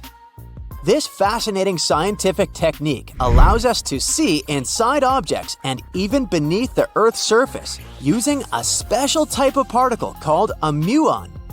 These elementary particles are very similar to electrons, but they're much heavier. They are created high up in the Earth's atmosphere when cosmic rays, which are particles coming from space, collide with the air molecules. Now, muons are special because they can pierce through different materials. They can pass through rock, soil, and even buildings. Scientists realized this potential back in the 1950s when they were studying cosmic rays and noticed that some of the particles could pass through thick materials. The first muography experiments took place in the 60s. Specialists discovered that muons can be detected using special devices called muon detectors. These detectors are usually placed underground or in specially designed laboratories to shield them from other particles and background radiation. Now let's dive into how muography actually works. Imagine you have a large object, like a pyramid, a mountain, or even an ancient statue, and you want to see what's inside without damaging it.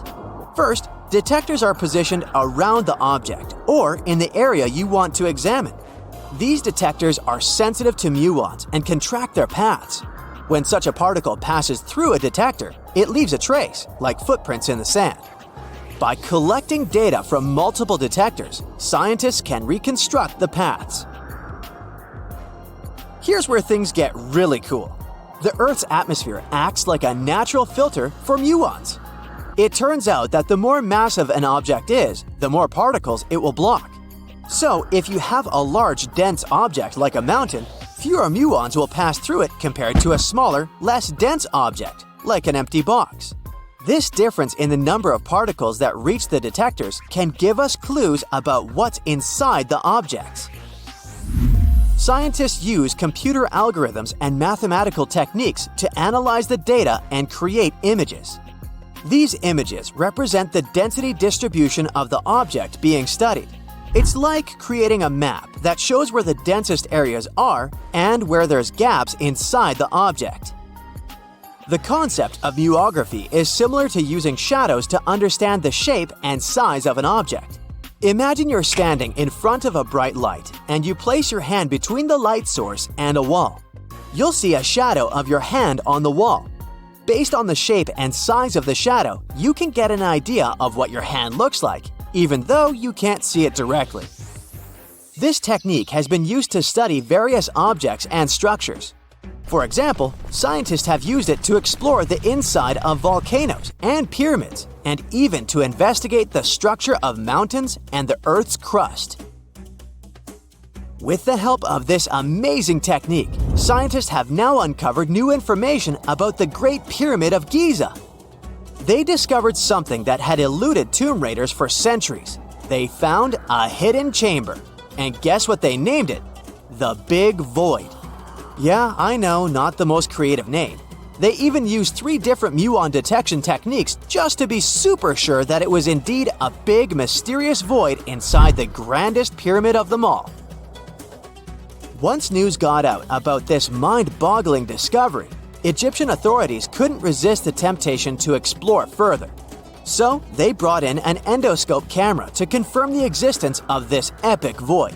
So they inserted a camera through one of the openings underneath the entrance, and voila, it revealed a corridor. More so, the corridor had a chevron ceiling.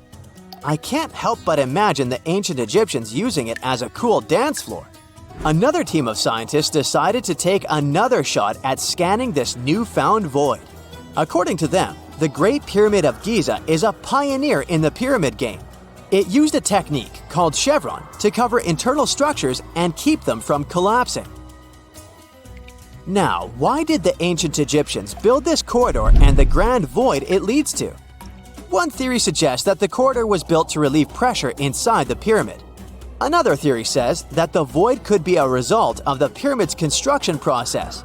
It could have been an internal ramp used to move roof blocks into position, and then it was left there or filled loosely with rubble. According to other enthusiastic explorers, there might be another burial chamber waiting to be discovered. They believe that the pyramids were built with a dash of randomness in the construction process. As the builders worked their magic, they realized that some chambers wouldn't be able to handle the weight of a majestic sarcophagus. So they made adjustments on the fly, creating new plans as they went along. Have you heard of Göbekli Tepe? It's an ancient site in Turkey that literally made historians rewrite history books. Over 11,000 years ago, a group of prehistoric humans crafted an enigmatic masterpiece that's even older than Stonehenge.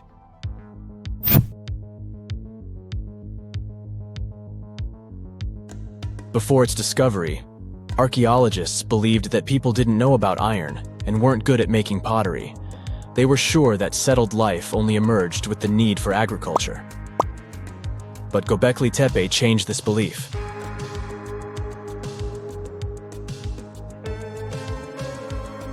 The place has revealed that it was the temple that paved the way for a settled life, not agriculture. Until this discovery, researchers believed that farming was the catalyst for sedentary living. Meet Professor Schmidt, the guy whose findings changed this theory. He managed to prove that hunter-gatherer communities laid the very foundations of this way of life.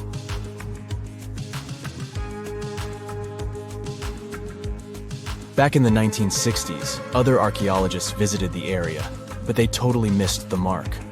While surveying the region, they stumbled upon a hill with scattered limestone slabs and concluded it was just an old burial ground from medieval times. Little did they know that there was so much more to uncover.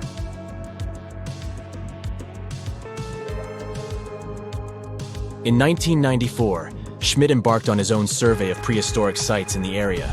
Surprise! He instantly realized he had discovered something truly extraordinary. Unlike the nearby flat and barren plateaus, Göbekli Tepe had a gently rounded top, rising 50 feet above the surrounding landscape. Funny enough, the translation of this place's name is Potbelly Hill. Schmidt was sure only humans could have made something like this.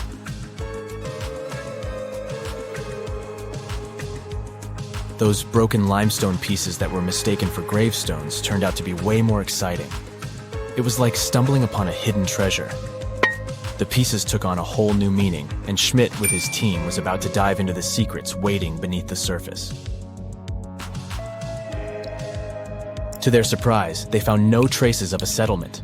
No hearths for cooking, no houses, and none of those adorable clay figurines commonly found in nearby sites of similar age.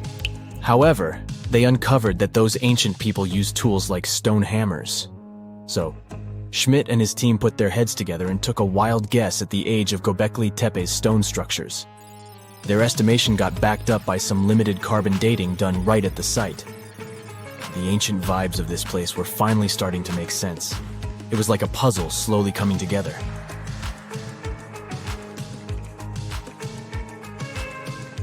You may think that back then, people didn't have special tools to create something as cool as Göbekli Tepe. Not true.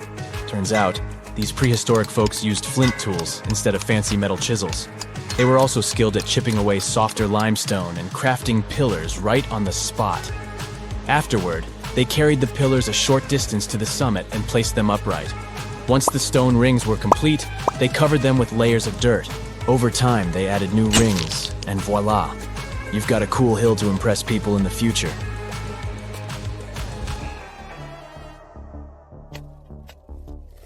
During their first year of excavation, the team went through 15,000 pieces of animal bones from wild creatures.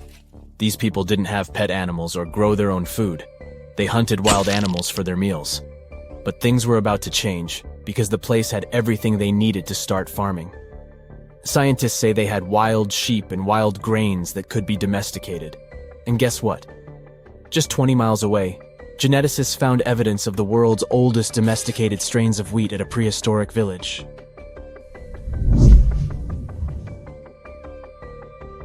These amazing findings have completely changed how we view civilization.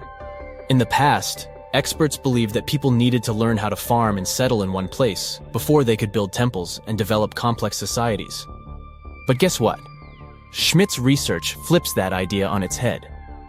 He claims that the incredible effort put into constructing these astonishing structures actually set the stage for the development of advanced societies. It means that societal and cultural changes happened before agriculture. Schmidt has this fascinating hypothesis about Göbekli Tepe. He thinks it could have been a special burial site where people left their loved ones. And here's the twist. The burial site was adorned with fancy statues and symbols representing deities from the spiritual realm. The idea that Göbekli Tepe could have served as a sacred place adds another layer of complexity to the whole story. While the site's true purpose may remain elusive, Schmidt's insights invite us to consider the profound interplay between life and the afterlife, and the deep reverence ancient hunter-gatherer societies may have had for their departed ancestors. Now let's talk about the stars of the show, the mesmerizing T-shaped columns that dominate Göbekli Tepe. These mysterious structures range from 10 to 20 feet tall and most likely represent stylized human figures.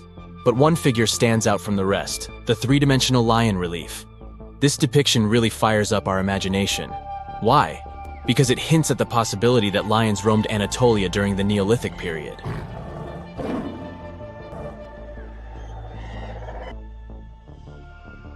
These standing stones are arranged in circles and placed in rectangular pits.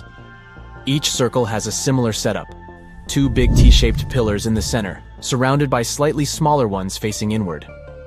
Talk about a stylish arrangement. These towering pillars reach a whopping 16 feet and weigh between 7 and 10 tons. Some pillars are plain and simple, while others are like works of art with intricate carvings. Foxes, scorpions, and vultures come to life, crawling and twisting on the pillars' sides. But it's not just animals depicted on these stones. Some pillars have abstract shapes representing humans, and even small carvings of clothing items. Some of them even have belts. Now, there's one pillar that stands out from the rest like a rock star. This super old stone pillar suggests that a comet crashed into Earth. It happened during a chilly period that lasted about 1,000 years. Previous studies examining Greenland ice cores hinted at this comet theory, but now the carvings at Göbekli Tepe prove it right.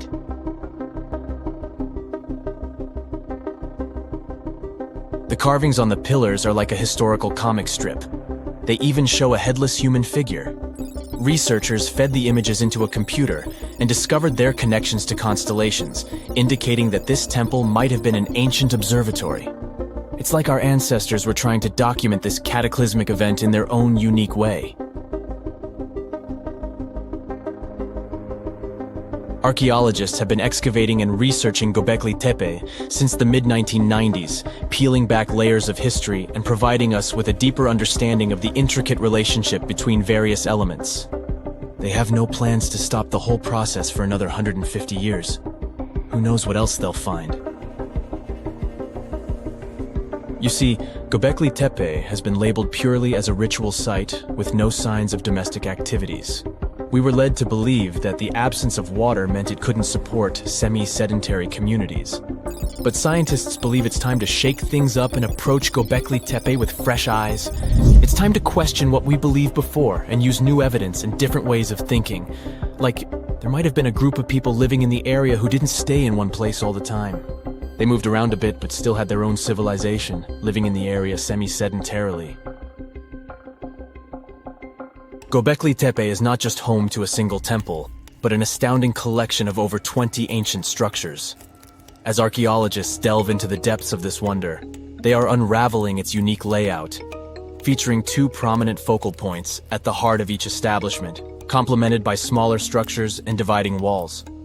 What's even crazier is that in this area, there are over 200 obelisks, which are narrow tapering monuments.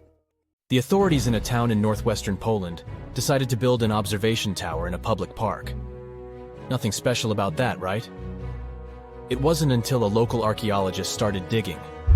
It seemed that he had found remains of a fort, but not just any fort. The legendary Jomsborg, or as people also call it, the Viking medieval New York. It's not unusual for Viking finds to pop up in this area. Archaeologists have suspected for a long time that the Polish island near Germany could be the site of the legendary city. And the locals believe in this too. Every year they hold the continent's biggest Viking festival there. People dress up and reenact the Vikings' way of life. The time period I'm talking about is the 10th century. Scholars believe Jomsborg thrived back then, if it was even real. And that's a big if. The mystery has been going on for more than half a millennium. The two most important questions troubling historians are whether the Viking stronghold was real and where it was located. The first historical records that mention the town can be traced back to the 12th century. Recently, a golden disc appeared in Sweden. It contained the names of Jomsborg and Harold Bluetooth. Does the man's last name sound familiar? That's because the Bluetooth technology we use today was named after him. He was a Danish king who apparently ruled over Jomsborg as well, and historians know he lived in the 10th century, right around the time the Viking legendary city reached its peak. All the historical sources we have lack one thing: the city's exact location. Ancient texts describe Jomsborg as a vibrant trading post that grew around a fortress. It had thousands of residents and a pier for ships to dock. This settlement should be somewhere along the southern coast of the Baltic Sea. Just the Polish section of the coastline is more than 4 times longer than the Grand Canyon. The city could be anywhere within the medieval Wendland. Today, this region is split between Germany and Poland, and it's called Pomerania. Luckily for archaeology buffs, there are clues. The Polish city with the newly discovered fort lies near a lagoon. According to ancient sources, the legendary city had room for hundreds of ships. Sagas put the total number of vessels at 360. These are Old Norse epics in prose. A lagoon is the perfect place to moor a large fleet. The waters here are calm. There are no big waves like in the open sea. Speaking of the sea, some historians believe that the city now lies underwater. According to them, the site was located off the northwest coast of Eustom Island. Today, this area is submerged under the Baltic Sea. Let's say Jomsborg really existed. Who lived there? The name of the inhabitants is not very imaginative: Jomsvikings. These people are just as mysterious as their fabled city. They are mentioned in sagas and legends. And there are a couple of rune stones, those are raised stones with runic letters, that mention battles they took part in. Runes were a writing system used by Germanic peoples, including the Vikings, before they adopted the Latin script. And that's pretty much it. There's no hard archaeological evidence that would prove Jomsvikings ever existed. If these myths and legends turn out to be true, then Jomsborg really resembled New York. All nationalities with historical ties to the region lived there: Germans, Slavs, and Vikings. Now keep in mind that a Viking wasn't a nationality but more of a profession. The hotspot of Viking activity was present-day Sweden and Denmark. A lot of Vikings had Scandinavian origins, but not all of them. In terms of genes, they were a mixed bunch. Scientists even found evidence that some Vikings came from southern Europe, but none of them wore those helmets with horns. We owe that image to 19th century operas. The real Vikings had simple iron helmets with a prominent nose guard. The Jomsvikings were sort of a brotherhood, and in any tight-knit community, members had to obey certain rules. One of them stated that you had to be brave. This meant that if your opponent is not bigger than you and didn't have better fighting tools, you weren't allowed to flee the scene. Sounds a bit far-fetched, but this was an actual Viking rule of conduct. Also, Vikings could leave the city for only 3 days. Any longer, absence required permission from the elders, and they wouldn't allow you to have a conflict with anyone from the Brotherhood. Forgive and forget seemed to have been the Jomsvikings' motto. These rules sound fair, but Jomsborg didn't last long. It only existed for some 85 years. That's the length of the average lifespan in the European Union today. Basically, one human generation. In fact, the whole Viking Age lasted shortly, just over 2 centuries in total. But this was long enough to create the legend of the Norsemen. They are all over our popular culture. There was a TV show, Vikings, and the movie, The Northman. Even the animated movie How to Train Your Dragon had a little Viking as the main hero. And most of them mention a place from Norse mythology, Valhalla. Now, if Jomsborg is semi-legendary, Valhalla is 100% fiction. It is the Hall of Fallen Warriors. Remember how the Jomsvikings had to honor a code of behavior? They did so in the hope of earning their place in Valhalla. This was a splendid place. The people there feast on boar meat every day, under a roof made of shields. Every Viking's dream, right? That's not all. They get into scrimmages with each other on a daily basis. But what exactly motivated the Vikings to take up a life of seafaring? There is no simple answer, but this seems to be a rags to riches story. Scandinavian people traded fur with other European nations. From them, they found out about the riches that lay to the south of their homeland. And they also knew that European leaders didn't always get along well with each other. So why not take advantage of this and earn extra cash on the side? The Vikings' motivation seems pretty modern. The very first raid was carried out by Norwegian Vikings. They sailed across the North Sea to northeast England. Europeans were shocked by the boldness of these raiders from the north. The Viking Age was about to begin. The Norsemen soon realized that European nations were ready to pay a hefty sum to avoid their visits. At the beginning of the 11th century, the English paid the Vikings more than $300,000 in today's money to leave them alone. There was even a special word for this tax. The influx of all this wealth made the Vikings' appetite only grow bigger. But this was all about to change in 1066, possibly the most important date in English history. That year, the last great Viking king went to England.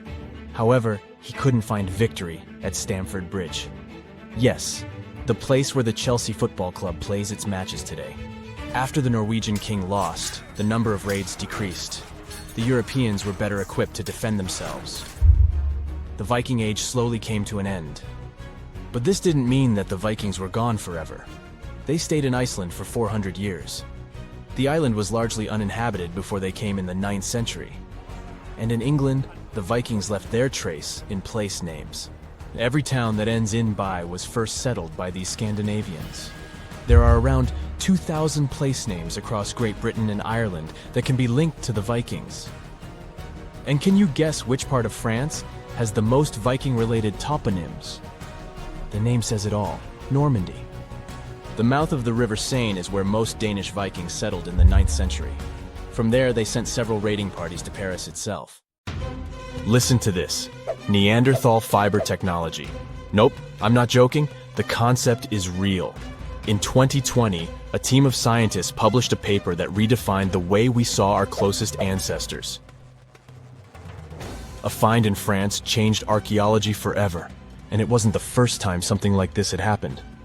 But let me start from the beginning. Neanderthals. For a long time, they fit the image of the typical cavemen. If you are now thinking of someone like Fred Flintstone, you wouldn't be much wrong. What was the reason behind this stereotype? When did we start believing that Neanderthals were not the brightest tools in the shed of evolution? In comes William King, a 19th century British geologist. He was the man who named the Neanderthals. Based on the bones King found, the scientist declared the species not intelligent. and this image stuck with the Neanderthals for centuries to come. But a piece of string, just 1/4 of an inch long, changed everything. A small, dry river valley, Abri du Maras, was the place of the great find. Archaeologists unearthed a cord fragment next to a stone tool. Such twisted fibers could have been used for everything from making clothes to fishing nets. In prehistory, this was some advanced tech, and the Neanderthals seemed to have mastered it. Scientists already knew that these early humans made tar from birch bark, and that they produced shell beads. There's even evidence of Neanderthal art. They were definitely not primitive. The string section and similar finds are changing the way we perceive our ancestors. The world of archaeology is constantly changing. Take the pyramids in Egypt, for example. Turns out, they weren't really built by an army of people who the pharaoh made work until they passed out. Herodotus, the famous Greek historian, was the man who started the confusion. He claimed, in 500 BCE, that 100,000 men took part in the construction of the Great Pyramid in Giza. He made no mention of who they were and why they were building the pyramids. That's how the myth started. Huge stone slabs pulled by humans, driven by a foreman with a whip. But Egyptologists would beg to differ. Those are the scientists who study ancient Egypt's culture. Fairly recently, they uncovered a workers' village that told a different tale.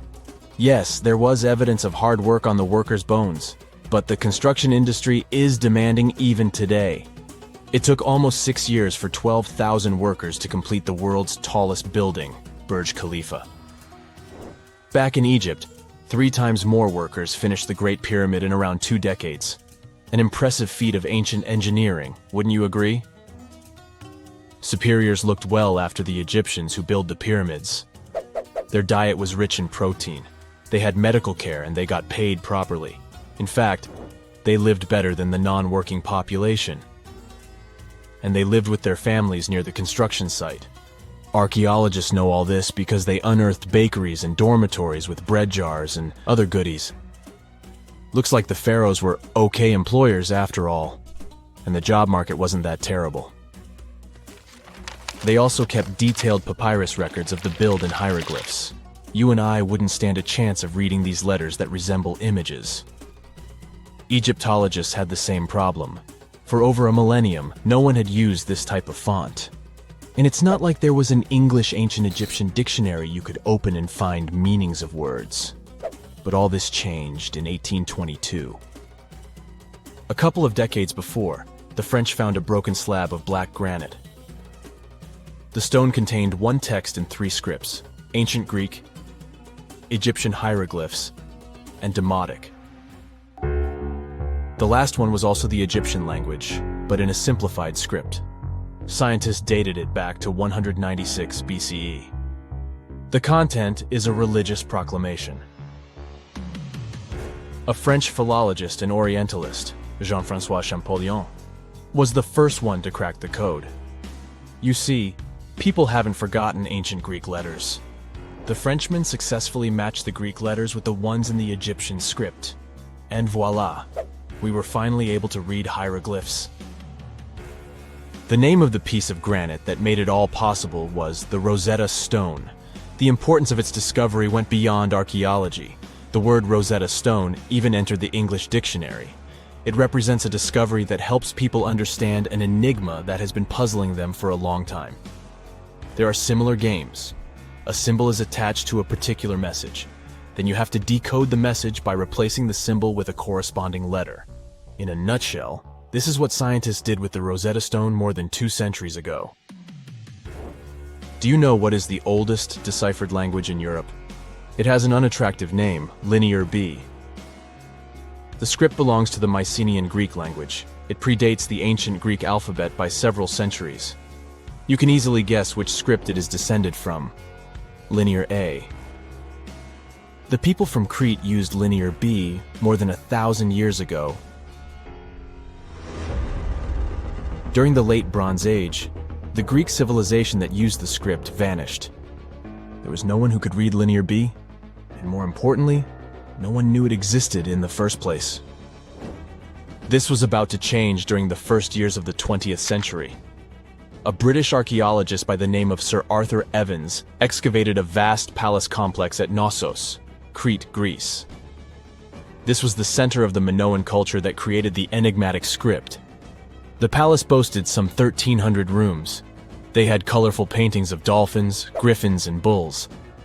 All of these captivated the archaeologists' imagination. But their biggest find was at first overlooked. Thousands of slabs of baked clay. The fire that brought down the palace helped preserve the tablets. It was impossible to read the slabs, though. They were written in an unknown language. The scientific community had to wait for another half a century before Michael Ventris cracked the code. He was an English architect and cryptographer. Ventris studied Greek and Latin. While attending the famous archaeologist's lecture, the young man decided to solve the puzzle of Linear B once and for all. He managed to do so in 1952. One of Ventris's most amazing discoveries was that the script was an archaic form of Greek. But cryptology still hasn't solved the code of Linear A. This writing system will remain a mystery until a motivated young person like Michael Ventris comes along. They wouldn't have to be a professional archaeologist. Basil Brown certainly wasn't. Yet in 1939 he discovered the richest early medieval tomb in Europe. This happened in Sutton Hoo in the southeast of England. This wasn't an ordinary tomb made out of stone. It was a full-size ship, 3 times as long as a London double-decker bus. And that's not all. Apart from its main purpose, the ship was full of riches. Deluxe hanging bowls, feasting vessels, gold and dress accessories, and luxurious textiles were just some of the treasures found. Archaeologists were also amazed by the silverware from distant Byzantium. You probably know this city as Istanbul, Turkey. Even in our age, it's several days' drive from Sutton Hoo. Just imagine how much time and money it cost to import a silver plate in the 7th century. That's when the ship went down, according to archaeologists. The English couldn't have done it. At that time, there was no England. The people living in the British Isles at the time were the Anglo-Saxons. Perhaps the ship from the grassy mounds in Suffolk belonged to one of their kings? We will never know. The local acidic soil did away with any possible evidence, or no one laid there in the first place. It could have been a cenotaph, which is a monument constructed to honor an important person. The archaeologists still don't have a definite answer. But what they have found at Sutton Hoo shed light on the Dark Ages. Before the discovery of the ship, they knew little about what had been going on in Britain after the Romans left. Now, the image of the early Anglo-Saxon society was much clearer. Perhaps the English soil will be the site of the next great breakthrough in archaeology. Mirror check. You've got your beige parka on, your chisel is packed, and your overnight plane ride to Saudi Arabia is booked. You know what this means, right? Unfortunately, you weren't cast in the remake of Dune. It just means that you're ready to go explore the world's largest desert areas in the hopes of uncovering prehistoric secrets about our ancestors. Let's get one thing straight. If you ever thought that deserts were empty spaces, think again. They might be filled with sand as far as the eye can see, but they also hold a lot of history, you know, because before humans settled down in cities and towns, we were nomadic people, and we traveled all around the globe looking for food, water, and shelter. So we had to come up with some interesting stuff to survive. Like this thing that was found in the desert of Saudi Arabia. Do you have any idea what this could have been? Over many years, scientists have discussed the origins and use of huge structures such as these ones. It seems our Neolithic ancestors were way smarter than we gave them credit for. They didn't spend all their hours around the fire carving weapons out of stone. No, they were also practicing their architectural skills. These huge stone structures are called desert kites, because if you look at them from a distance, well, they sort of look like kites. Archaeologists have arrived at the consensus that these kites were used to lure animals in. This way, it would make it easier for our ancestors to guarantee their week's food. But that's not all. Take a look at these monolithic structures right here. They show us that our ancestors probably drew on rocks, the blueprint of what they were going to build on the ground. Just like modern-day architects, desert kites could be miles long, so they drew out a plan before actually building them. The most surprising feature of all is that these kites were built even before things such as Stonehenge. We're talking around 7,000 to 9,000 years ago. Over the last decade, scientists have been able to identify over 6,000 desert kites spread across the Middle East and West and Central Asia. If you don't think this huge, try building something this large without the help of any drones. It looks like a pretty difficult feat to me. And apparently, Saudi Arabia's desert is filled with more amazing things. Scientists have found mysterious stone structures that are older than the pyramids of Giza in Egypt. So of course, you can't wait to go check that out. Can we all agree that carrying around heavy rocks to build a pyramid without the help of modern technology sounds absurd? I mean, how on earth did they do it? Now imagine turning back the clock about 2,000 years into the past and finding humans that built similar gigantic structures in isolated areas. Take a look at these so-called mustadils. They are rectangular structures built from piled-up stones, found over 77,000 square miles. Some archaeologists believe that these monuments were used for ritualistic purposes, maybe processions of some kind, where people would walk from one end of the plateau to the other. I'd be down for that. Now let's move on to another deserted area. We're entering the world-famous Sahara Desert landscape. Isn't it beautiful? Here, you're about to unravel an ancient mystery, something that took years for researchers to solve. Fun fact, the Sahara Desert is the world's largest hot desert. It spans over 3 million square miles, which would be like putting 1,000 times the country of Hawaii next to each other. We say it's the largest hot desert because the world's largest desert area is Antarctica. But we all know temperatures over there are freezing, not the typical image of when we think of a desert. Deep into the desert, near the Algerian town of Fougeret et Zoua, something strange was found. For decades, these tiny dots appeared on images of Google Earth, but nobody could explain what they were. Some scientists were sure that these circles are the result of oil activity in the region. Others guessed that these were ancient fogeras or ancient water wells. There are dozens of them, stretching for miles and miles in a straight line. The strange thing is that they are always far away from any town, road, or human activity in general. So what was or is their purpose? If you had to take a guess, what would you say? Remember we talked about how our ancestors had to be creative in order to survive in the desert? Let's try to walk in their shoes for a minute. Imagine you're a nomadic hunter-gatherer living in a desert area. You spend your days basking in the hot sun, trying to count all the grains of sand around you. But you also need to eat and drink water. But how on earth do you get water in a desert? Sure, you can hope to keep running into oasis every week or so, but that seems a bit risky, doesn't it? That's why North African people invented the so-called fogeras. The fogeras are a 2,500-year-old irrigation system. Locals would dig deep wells in elevated areas, wells deep enough to tap into underground water. Then, they would dig parallel shafts at regular distances. This way, the water would flow from the main well down into all the shafts and irrigate entire areas. Travelers could stop by the shafts and quench their thirst. They could also raise livestock and tend to crops. Pretty clever, huh? As much as these holes did look like fogaras, a little bit of research would show you that they're not. You see, these shafts were built in a line, and not in a circular shape like the ones we're looking at now. So maybe it has something to do with the second option? Maybe these desert holes were related to oil activity in the region? Let's have a look at the holes up close and personal. From Google Earth, they don't seem that big, but in real life, they are huge craters. The tip to uncovering what they are is hidden beneath the sand. If you were one of the researchers originally uncovering the truth behind this mystery, you would have found something unique hidden in the sand. Old dynamites and vintage sardine cans. Putting the pieces of the puzzle together, scientists found that these sardine cans were a model from the 1950s and 1960s. It seems that entire teams from that decade would camp out while they surveyed the area for oil. And what about the dynamites? These were used for seismic surveying. This is an old technique, used to identify if there is oil and gas beneath the Earth's surface. Still in North Africa, you find out about another desert mystery worth exploring. Near the city of Tiaret, southwest of Algeria's capital, one runs into 13 peculiar monuments. These structures are also called jedars, and yes, I am aware of how much that may sound like a Star Wars reference. They are pyramid-like in their shapes, and as far as scientists know, they were used as final resting places for the people who lived in the region. Can you guess who these were? Most likely the Berber nomads.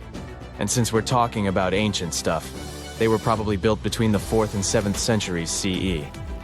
Once scientists began to explore the insides of these monuments, they found they were pretty big inside.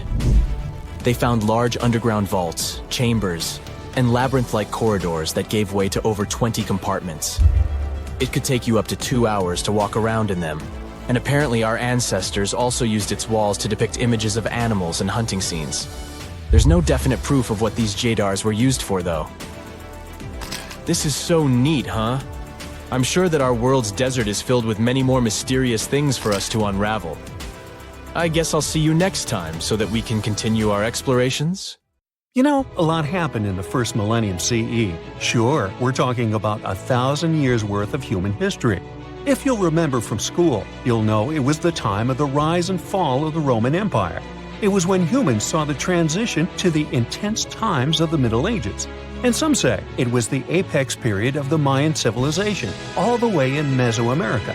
But thanks to top-notch technological advancements, we can look at history a lot differently today. You see, archaeologists have found actual proof that the Mayan civilization may have started way before we think it did, and that since the beginning, their civilization was far from simple. To find out more about this, you'll have to tread deep into the Guatemalan rainforests. Are you down for the ride? Rainforests are dense and difficult to access. If you were an archaeologist, I'm betting you'd find them quite threatening as well. That's actually one of the reasons why we've been kept in the dark for so long when it comes to the truth about the Mayans. But take a look at this. You'd expect to see ruins like this in places like Portugal, England, or the United States. I'm talking about 130-foot wide roads, painted white to help travelers journey through the nighttime. For scale, these roads were about half the size of an American football field. Huge, huh? Scientists recently unearthed a 110-mile network of roads such as these, and they think this dates back to before the first registered Mayan ruins we've known so far. These roadways, which sometimes ran over swampy ground and were even elevated at times, are being called the world's first superhighways. Even if there is no registry of animal-powered vehicles, it's believed that the Maya used them to travel around a network of possibly 964 settlements. They were built like a huge spider web, and from what archaeologists have gathered, they worked as an implied system of economic and social interactions. This completely debunks the traditional idea that the Mayan pre-classic period, which dates back to 1000 to 350 BCE, was made of small tribal settlements. Imagine the manpower and engineering ability you need to muster to build something close to these white highways. Scientists believe that these causeways were built pretty much the same way as the Mayans built their pyramids. Oh, and if you're wondering about these gigantic pieces of architecture, don't worry, we'll talk about them in a bit. Now, so far, scientists believe that the roads were built with a mixture of mud and quarry stone. Oh, and using several layers of limestone, of course. Researchers were only able to find all of this out because of a new technology called LiDAR imaging. Do you know how we've used sonar technology to map out the ocean bed? Well, this is very similar to that. But instead of using sounds, we use laser systems. This mapping system allows researchers to see through and beyond the thick canopies of forests. It's like we have X-ray vision. This is definitely a game changer. But lost Mayan cities began to be unearthed in the mid-20th century, and since then, ruins from cities such as Tikal, Palenque, and Uxmal have been rediscovered. But let's take a few steps back for a moment to get some context. The Mayans were one of the biggest pre-Columbian civilizations living in the Americas. Until now, experts believe that, at its apex, the Mayan civilization consisted of over 40 cities with a population of millions of people. That's a lot of folks. Their civilization spanned Mexico's Yucatan Peninsula, Guatemala, and Belize, and they survived mainly on agriculture. The thing is, the Yucatan Peninsula was an extremely difficult place to grow crops. So the Maya had to develop a complex irrigation system in most of their cities. They built a series of ceremonial buildings, pyramids, plazas, and even courts for playing ball. The Mayans might have been keen pyramid builders, but they also developed an advanced astronomical system. With whatever ancient technology they had, they were able to predict the exact location of planets, such as Venus and Mars, as well as the exact dates of eclipses. Now, let's take a look at some of their sites. This is Tikal. Located at the heart of the Guatemalan jungle, Tikal is believed to have been the capital of the ancient Mayan Empire. At its height, it was comparable in importance to such cities as London or New York in today's world. It is composed of a series of complex monuments. In total, the site has 12,000 buildings. The North Acropolis is Tikal's most ancient complex of monuments. Built solely by human hands around 350 BCE, it served as the resting place of kings and chiefs. Its monuments are up to 200 feet high. Back in the day, the step pyramid temples were painted a beautiful red. Mayans loved that color. Today, of course, you'll only see the limestone. We've said that the Mayans spread out through different countries, so it shouldn't come as a surprise that Chichen Itza is a 10-hour drive from Tikal today. There's no feud between the two, they were just different city centers, like New York and LA. It's got one of the best preserved pyramids on Earth to date. Located in Mexico's Yucatan state, this Mayan city is well over 1,500 years old. At its peak, it was home to 35,000 people. The site covers 4 square miles of land. The highlight is El Castilla, a tremendous step-like temple standing 80 feet above ground. Its most peculiar feature is that it has 91 steps up each of its 4 sides, including the upper platform, which makes for 365 steps, the same number of days as the solar year. Makes you go, Behold, the lost city of Palenque. Another important Maya city is believed to have hosted over 6,000 people at its peak. Archaeologists have made some unusual discoveries on this site.